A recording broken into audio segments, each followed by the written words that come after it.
Hello दोस्तों, update YouTube channel में आपका स्वागत है। और हम लेके चल रहे हैं previous year paper technical helper के, जो अभी तक हमने 4 पेपर सोल्व कर चुके हैं। हमारा 5वां पेपर सोल्व चल रहा है और इसमें हमने 2 पार्ट सोल्व कर लिए।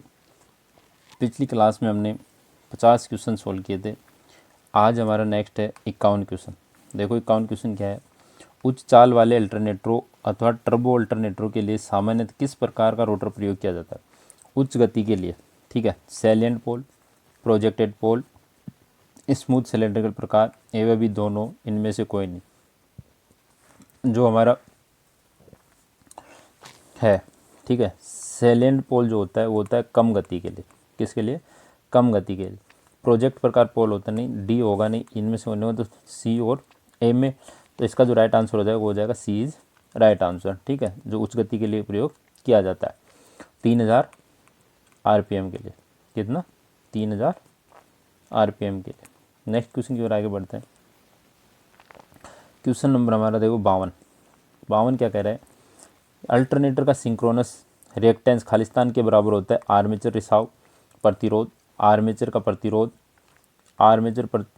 के रिसाव प्रतिरोध और आर्मेचर की प्रतिक्रिया प्रतिरोध का योग, रिसाव प्रतिरोध और आर्मेचर प्रतिक्रिया प्रतिरोध का अंतर, रिसाव प्रतिरोध और प्रतिबाधा का योग। तो इसका जो राइट आंसर हो जाएगा वो हो जाएगा सी इज़ राइट आंसर, आर्मेचर के रिसाव प्रतिरोध और आर्मेचर रिएक्शन के प्रतिरोध का योग। नेक्स्ट क्वेश्चन है, कुंडली को घुमाते रहने के लिए मोटर में खालिस्तान कहलाने वाली युक्ति द्वारा प्रत्येक आधे फेरे के पश्चात धारा उलट दी जाती है। ठीक है, ब्रश के द्वारा उल्टी जाती है, कम्यूटेटर के द्वारा, कार्बन स्प्रिंग के द्वारा, एक्साइटर के द्वारा, घुड़सवार विद्युतीय चुंबकीय क्षेत्र। तो देखो प्रत्येक आधी दिशा के अंदर, तो जो हमारा कम्यूटेटर होता है वो क्या करता है? चेंज करता है। अब देखो इसमें क्या होता है कि जो कम्यूटेटर होता है वो इस तरह होता है, 2 भागों में बटा होता है, जिसे हम बोलते हैं स्लिप रिंग। तो स्लिप रिंग जो होती है हमारी, वही क्या होती है? कम्यूटेटर की होती है। तो कम्यूटेटर में क्या होता है? खांचे कटे होते हैं और कम्यूटेटर ही बोल सकते हैं उसको। तो ये क्या होता है कि कह रहा है कि कुंडली के घूमते के रहने के कारण में आधे फेरे पे क्या हो जाती है? वो चेंज हो जाती है। ठीक है, तो इसका राइट आंसर क्या हो जाएगा? B is right answer. Next question की ओर आगे बढ़ते हैं। क्वेश्चन देखो 54 कि salient pole single phase motor में घूमता चुंबकीय क्षेत्र द्वारा उत्पन्न किया जाता है। इंडक्टर, कैपेसिटर, सैडिंग कुंडली, रजिस्टर, एवं भी दोनों। तो जो चुंबकीय क्षेत्र उत्पन्न होता है, ठीक है, वो किसके अंदर होता है? सैडेडिंग कुंडली के द्वारा। किस प्रकार का? सिंगल फेज मोटर है तो सैडिंग जो सैडेड पोल मोटर होती है उसके अंदर किसके द्वारा होता है? सैडिंग कुंडली के द्वारा ही उत्पन्न होता है। नेक्स्ट क्वेश्चन की ओर आगे बढ़ते हैं। क्वेश्चन नंबर 55 है। देखो निम्न में से कौन से मोटर एसी और डीसी दोनों प्रकार की विद्युतीय आपूर्ति पर चल सकती है? Universal motor, repulsion motor, reluctance motor, synchronous motor, salient pole motor. ठीक है, तो जो एसी और डीसी पर चलती है वो होती है यूनिवर्सल मोटर। यूनिवर्सल मोटर की घूर्णन गति होती है 14000 आरपीएम। ठीक है, ये उच्च गति की होती है और इसे क्या होता है? बिना लोड नहीं लगानी चाहिए। इसका उपयोग जो किया जाता है वो किया जाता है खाद्य मिक्सर में। ठीक है, किसमें? खाद्य मिक्सर में, ग्राइंडर में, ETC एक्स्ट्रा और भी किया जाता है। आगे देखो 56 क्वेश्चन, निम्नलिखित में से किस एक एकल फेज मोटर में रोटर में कोई टीथ या वाइंडिंग नहीं होती है? मतलब न तो दांते होते हैं और न ही उस पर वाइंडिंग की जाती है। अपकर्षण आरंभ प्रेरणी motor, reluctance motor, universal motor, hysteresis motor या स्टेपर मोटर। तो जिस पे कोई टीथ और किसी पे वाइंडिंग नहीं होती उसे कहते हैं स्टेरिसिस वाइंडिंग। इसका राइट आंसर हो जाएगा C is right answer. Next question की ओर आगे बढ़ते हैं। क्वेश्चन नंबर देखो 57, ठीक है, कि स्क्विरल केज प्रेरणी मोटर के 1/7वें दर चाल से चलने की प्रवृत्ति दर्शाने वाली घटना को क्या कहा जाता है? जो 1/7 होती है या 1/5 होती है, तो उसमें क्रोलिंग, डैम्पिंग, चुंबकीय विरूपण, हमिंग, ब्रेकिंग। तो जो 1/7 के कारण चलती है उसे कहते हैं क्रोलिंग। तो इसका राइट आंसर क्या हो जाएगा? A is right answer. Next question है, स्टेरिसिस मोटर का रोटर किससे बना था? एल्यूमिनियम का, ढलवा लोहा का, तांबा का, क्रोम स्टील का, इनमें से कोई नहीं। तो जो स्टेरिसिस मोटर का रोटर होता है वो बना होता है क्रोम स्टील का। तो C is right answer. Next question की ओर आगे बढ़ते हैं।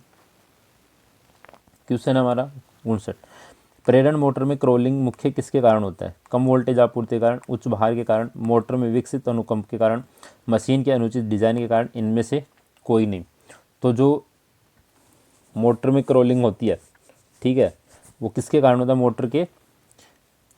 मोटर के विकसित अनुकंपन के कारण। ठीक है, नेक्स्ट क्वेश्चन देखो, एयर ब्लास्ट परिपथ वियोजक में किस प्रकार की वायु का प्रयोग किया जाता है? तो देखो एयर ब्लास्ट है, ठीक है, वायु ब्लास्ट है, तो इसमें इसके नाम से ही प्रयोग किया जाता है। तो जो एयर ब्लास्ट परिपथ होता है इसमें एयर प्रयोग की जाती है। तो एयर ऐसी होनी चाहिए कि जो नमी से प्रभावित हो, आयनीकृत वायु, आर्द्रता मुक्त वायु, न्यूनतम CO2 युक्त वायु, तेल तुषार युक्त वायु, COD दोनों। तो इसका जो राइट आंसर हो जाएगा आर्द्रता मुक्त वायु, जो नमी से क्या होनी चाहिए? दूर होनी चाहिए। ठीक है, नेक्स्ट क्वेश्चन की ओर आगे बढ़ते हैं। क्वेश्चन नंबर हमारा देखो 61। भारतीय मानक संस्थान के अनुसार प्रत्येक शक्ति उपपरिपथ में भार में कितने तक सीमित किया जाना चाहिए? 200 वाट, 400 वाट, 800 वाट, 1000 वाट और 800 वाट, सॉरी 3000 वाट। तो जो उपपरिपथ की बात कर रहे हैं, ठीक है, तो 3000 वाट हो जाएगा। और यदि आपकी लाइट एंड सर्किट की बात करता, ठीक है, लाइट एंड फैन की बात करता, तो इसके अंदर कौन सा आ जाता है? 800 वाट। क्या आ जाता? 800 वाट। नेक्स्ट क्वेश्चन की ओर आगे बढ़ते हैं। क्वेश्चन है हमारा 62। ठीक है, क्वेश्चन है 62। भारत में सुरक्षात्मक भू संपर्क के लिए निम्नलिखित मानक रंग का इस्तेमाल किया जाता है। कह रहा है कि जब हम अर्थिंग का प्रयोग किया जाता है तो उसके अर्थ वायर का जो कलर कोड होता है वो क्या होता है? लाल, काला, पीला, हरा, सफ़ेद। तो इसका जो राइट आंसर हो जाएगा वो तो क्या? C is right answer. अस्थायी वायरिंग के लिए निम्नलिखित में से सर्वश्रेष्ठ पद्धति कौन सी है? सबसे अच्छी पद्धति कौन सी है? Cleat wiring, casing capping wiring, TRS wiring, CTS wiring, sheath wiring. तो इसका जो राइट आंसर हो जाएगा वो हो जाएगा cleat wiring. A is right answer. Next question की ओर आगे बढ़ते हैं। Question number 64। 64 क्या कह रहा है? 3 HW व्यास का तुल्यांकित मान क्या होगा? 3.6576 mm, 4.8768 mm, 5.8928 mm, 6.4008 mm, 7.62 mm। तो जो इसका राइट आंसर हो जाएगा वो हो जाएगा 6.4008 mm। तो इसका राइट आंसर क्या हो जाएगा? D is right answer. शुष्क सेल का अंकित वोल्टेज क्या होता है? 1.5, 1.8, 2.5, 2, 3। तो इसका राइट आंसर क्या हो जाएगा? A is right answer. Next question की ओर आगे बढ़ते हैं। क्वेश्चन नंबर हमारा 66। धारा और वोल्टेज में फेज में होने पर शक्ति गुणक क्या होगा? शून्य, यूनिटी, आगे पीछे होगा, या तो C या फिर D। तो इसका जो राइट आंसर हो जाएगा, जब इन फेज होती है तब शक्ति गुणक क्या होता है? यूनिटी होता है। जैसे इन फेज ये से होता है कि धारा, ठीक है, और वोल्टेज दोनों का वक्र क्या हो? इसी तरह हो, ठीक है।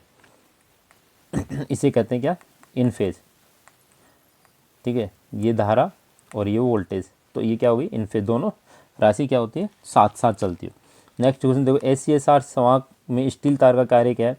उपस्तरीय प्रभाव की पूर्ति करना, अतिरिक्त या आंतरिक मजबूती प्रदान करना, अतिरिक्त धारा वहन करना, प्रेरक तो घटाना, धारिता घटाना। तो ACSR का मतलब होता है, तो सबसे पहले ACSR की फुल फॉर्म क्या होती है? Aluminium conductor steel reinforced wire. ठीक है, तो इसका जो राइट आंसर हो जाता है वो होता है अतिरिक्त यांत्रिक मजबूती प्रदान करना होता है। ठीक है, क्या होता है? अतिरिक्त यांत्रिक मजबूती प्रदान करना होता है। नेक्स्ट क्वेश्चन की ओर आगे बढ़ते हैं। क्वेश्चन हमारा 68। देखो 68 क्या कह रहा है? 68 क्वेश्चन है कि उप स्टेशन के विद्युत स्विच यार्ड में बजरिया पत्थर का इस्तेमाल क्यों किया जाता है? जो आपके पावर SGSS होते हैं उसके अंदर आपने देखा होगा कि ये पत्थर वगैरह होते बिछे होते हैं। तो वो क्यों बिछे होते हैं? तेल के रिसाव से आग लगना टालना, स्विच यार्ड के भीतर पौधे उगने से रोकना, यार्ड की कार्य व्यवस्था सुधारना, लघु परिपथ त्रुटियों के दौरान स्टेप और स्पर्श विभव घटना, इन सभी। ठीक है, तो जो इसके अंदर होगा तो इसका राइट आंसर क्या हो जाएगा? Is right. मतलब रिसाव आग लगने से टल जाती है, पौधे नहीं उगते हैं, यार्ड में कार्य सुधर जाता है, लघु त्रुटियाँ भी कम हो जाती है। तो क्या हो जाएगा? सभी। नेक्स्ट क्वेश्चन की ओर आगे बढ़ते हैं। क्वेश्चन नंबर हमारा 69। देखो 69 क्वेश्चन है, स्वच्छ क्षेत्रों में सब स्टेशन के इंसुलेटर के लिए कितनी क्रीपेज दूरी का सुझाव दिया जाता है? ठीक है, उनकी जो मध्य की दूरी होती है वो कितनी होती है? 16 mm पर kV, 20 mm पर kV, 22 mm पर kV, 25 mm पर kV, 30 mm पर kV। तो इसका जो राइट आंसर हो जाता है वो हो जाता है 16 mm पर kV, जो डाटाबेस क्वेश्चन है। ठीक है, नेक्स्ट क्वेश्चन की ओर आगे बढ़ते हैं। ठीक है, क्वेश्चन हमारा है कि संचरण लाइन के अंतिम सिरे पर या संचरण लाइन के ठीक कोने पर या नदी को पार करने हेतु संचरण लाइन के लिए निम्नलिखित में से किस इंसुलेटर का इस्तेमाल किया जाता है? Pin insulator, stray insulator, suspension insulator, खोखले उपकरण के इंसुलेटर या सेकल इंसुलेटर। ठीक है, तो इसका जो राइट आंसर हो जाएगा वो हो जाएगा बी, स्ट्रे इंसुलेटर। सस्पेंशन होता है वो 33 kV से अबव किया जाता है। ठीक है, मतलब इसमें एक डिस्क जो होती है वो 11 kV की होती है। और पिन इंसुलेटर होता है वो 33 के लिए करते हैं। ठीक है, सेकल होते हैं वो नीचे के लिए करते हैं। ठीक है, तो नेक्स्ट क्वेश्चन की ओर आगे बढ़ते हैं। इसका जो राइट आंसर हो जाएगा वो क्या हो जाएगा? B is right answer. Next question है हमारा 71। उप स्टेशनों में निम्नलिखित में से कौन सा घटक शक्ति गुणक सुधारने के लिए प्रतिक्रिया शक्ति प्रदान करता है? धारा ट्रांसफार्मर, संभावित ट्रांसफार्मर, शंट संधारित्र, शंट रिएक्टर, शंट रजिस्टर। तो जो उप स्टेशन में शक्ति गुणांक सुधारा जाता है वो किसके द्वारा सुधारा जाता है? ठीक है, शंट संधारित्र के द्वारा सुधारा जाता है। नेक्स्ट क्वेश्चन देखो, 400 kV के लिए उप स्टेशन में न्यूनतम फेज टू फेज क्लियरेंस क्या होगा? 9400 mm, 4200 mm, 2100 mm, 1300 mm, 320 mm। तो इसका जो राइट आंसर हो जाएगा वो हो जाएगा 4200 mm। ठीक है, नेक्स्ट क्वेश्चन की ओर आगे बढ़ते हैं। क्वेश्चन नंबर हमारा 73। उप स्टेशन में निम्नलिखित में से कौन सा घटक बिना भार वाली व्यवस्था में उपकरण में बिना किसी भी धारिता आवेश को भूमि में डिस्चार्ज करता है? भूसंपर्क स्विच, परिपथ वियोजक, बस बार, तड़ित रोधक, तरंग जाल। तो इसका जो राइट आंसर हो जाएगा वो हो जाएगा ए इज राइट आंसर, भू स्विच। निम्नलिखित में से किस स्थान के लिए गैस इंसुलेटर उप स्टेशन को प्राथमिकता दी जाती है? मतलब कह रहा है कि निम्नलिखित में से किस स्थान के लिए गैस इंसुलेटेड उप स्टेशन में को प्राथमिकता दी जाती है? पर्वतीय क्षेत्र, बहुत ज़्यादा जनसंख्या वाले नगर, भूमिगत स्टेशन, ऑफ शोर, इन सभी। तो राइट आंसर होगा वो हो जाएगा ई इज राइट आंसर, मतलब सभी जगह पे दिया जाता है। नेक्स्ट क्वेश्चन की ओर आगे बढ़ते हैं। निम्नलिखित में से क्या एक वेक्टर मात्रक होता है? सापेक्षिक पारगम्यता, चुंबकीय क्षेत्र तीव्रता, फ्लक्स घनत्व, चुंबकीय विभव, इनमें से कोई नहीं। तो इसका जो राइट आंसर हो जाएगा, जो एक वेक्टर राशि होती है उसका जो राइट आंसर हो जाएगा क्या हो जाएगा? चुंबकीय क्षेत्र तीव्रता। तो ये थे हमारे आज के 25 क्वेश्चन। ठीक है, नेक्स्ट 25 क्वेश्चन के साथ मिलते हैं। तब तक आप वीडियो को ज़्यादा से ज़्यादा लाइक करें, शेयर करें, सब्सक्राइब करें। तब तक के वीडियो के लिए धन्यवाद।